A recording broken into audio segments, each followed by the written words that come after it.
ప్రియులరా, మనల్ని కొందరు నిరాకరిస్తూ ఉంటారు. కొందరు మనల్ని నిరాకరిస్తూ ఉంటారు, మనల్ని చిన్న చూపు చూస్తూ ఉంటారు, మనల్ని తక్కువ అంచనా వేస్తుంటారు, మనల్ని చిన్న చూపుతో చూస్తూ ఉంటారు. అవన్నీ మనసులోకి తీసుకోకూడదండి. ఎవరైనా నేను అవాయిడ్ చేస్తే, నేను దూరంగా పెట్టాలని చూస్తే యేసయ్య గారు అంటారు, వాళ్ళు నిన్ను వెలివేయడం ఏంటి, నీవే వాళ్ళని వెలివేయవన్నారు. ఆమె చెప్పండి గట్టిగా, ప్రైజ్ ది లార్డ్. ఎవడైనా నిన్ను నిరాకరించాడనుకో, నిన్ను చిన్న చూపు చూస్తాడనుకోండి, పట్టించుకోవచ్చు.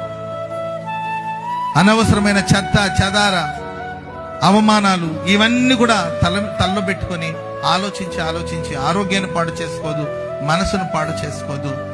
ఒకటి మాత్రం వాస్తవం, ఇశ్రాయేలు పరిశుద్ధ దేవుడు మన మధ్యలో ఉన్నాడు. ఇశ్రాయేలు పరిశుద్ధ దేవుడు మన మధ్యలో ఉన్నాడు.